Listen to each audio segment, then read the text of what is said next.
17 मार्च को दिल्ली के जंतर मंतर पर भीड़ इकट्ठी हुई और चारों तरफ नारेबाजी होने लगी। इस नारेबाजी के साथ ही जो शब्द ट्रेंड करने लगा वो था वक्फ बिल। वक्फ संशोधन विधेयक या आम लोगों की भाषा में कहें तो वक्फ बिल को लेकर लंबे समय से विवाद चल रहा है।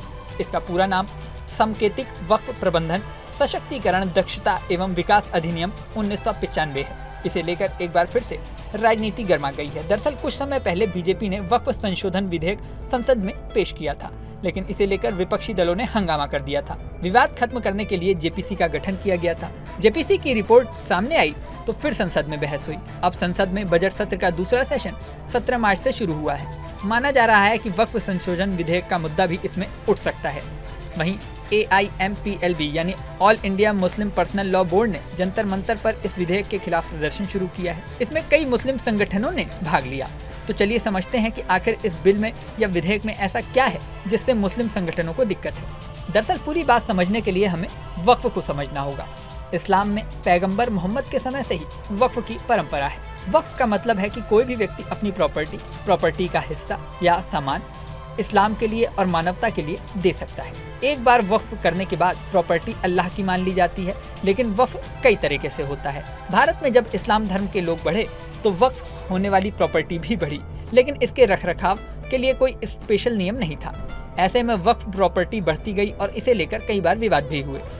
साल 1923 में अंग्रेजों ने वक्फ के लिए एक मुस्लिम वक्फ अधिनियम बनाया। इसके तहत एक बोर्ड का गठन किया गया जो वक्फ की गई प्रॉपर्टी के नियमों की देखभाल करता था और उन्हें संरक्षित रखता था। आज़ादी के बाद साल 1954 में इसमें संशोधन किए गए। इसके बाद साल 1995 में भी संशोधन करके वक्फ एक्ट 1995 सामने आया। इसे लेकर कई बार आवाज़ उठी कि वक्फ एक्ट के नियम पक्षपातपूर्ण हैं। इसको लेकर कई लोगों ने सुप्रीम कोर्ट में याचिकाएं भी डाली।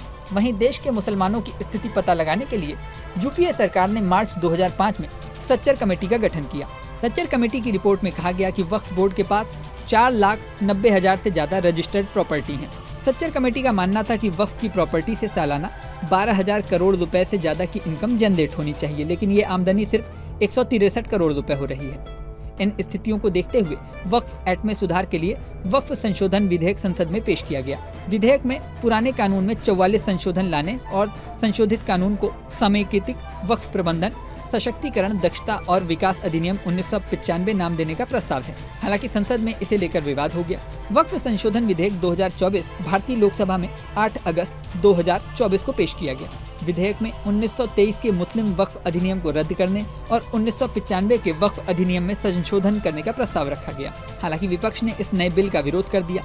विरोध को देखते हुए ये बिल विचार के लिए जेपीसी यानी ज्वाइंट पार्लियामेंट्री कमेटी के पास भेजा गया। इस कमेटी के अध्यक्ष जगदम्बिका पाल को बनाया गया। जेपीसी की रिपोर्ट 13 फरवरी को संसद में पेश हुई।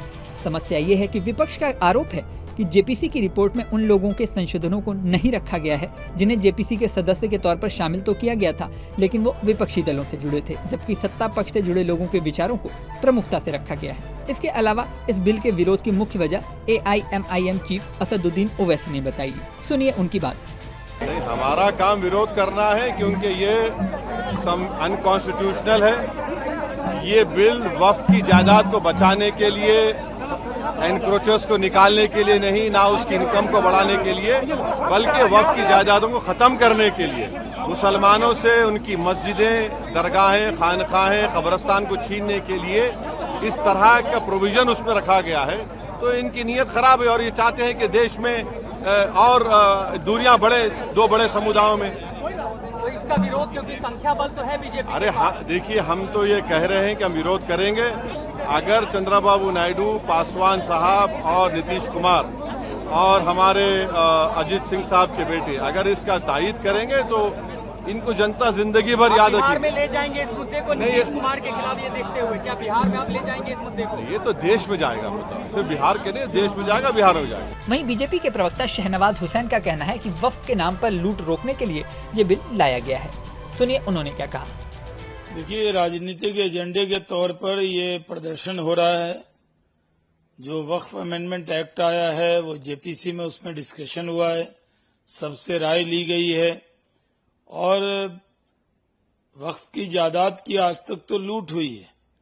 लूट की जो छूट थी उसको रोका जाएगा इसमें, लेकिन मुस्लिम पर्सनल लॉ बोर्ड और उसके अंदर कुल हिंद मजलिस इत्तेहादुल मुस्लिमीन, कांग्रेस और अन्य दल के जो नेता हैं ये इसको अपना एजेंडा बना रहे हैं, राजनीतिक एजेंडा बना रहे हैं।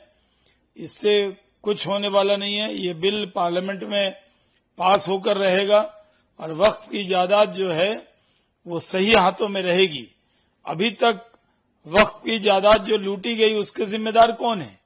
ये लोग जवाब क्यों नहीं देते? अगर इनके हाथ में ये वक्फ की जायदाद थी तो उस पर कार्रवाई क्यों नहीं हुई जो इतनी जायदाद लूट ली गई?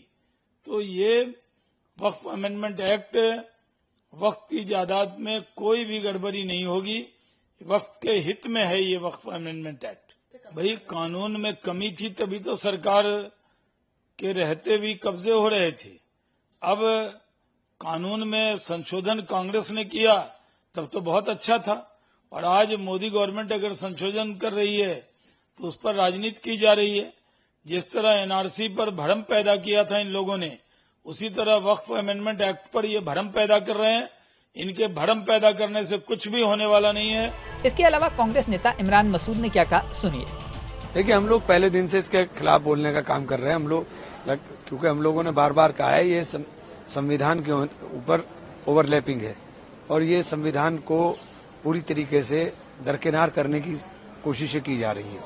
तो जो संवैधानिक हमारे अधिकार हैं उनके ऊपर कुठाराघात है, तो हम लोग लड़ाई लड़ रहे हैं। अब इस सारे विवाद के बीच वक्फ संशोधन विधेयक संसद में पास होता है या नहीं, होता भी है तो कब, ये बड़ा सवाल है।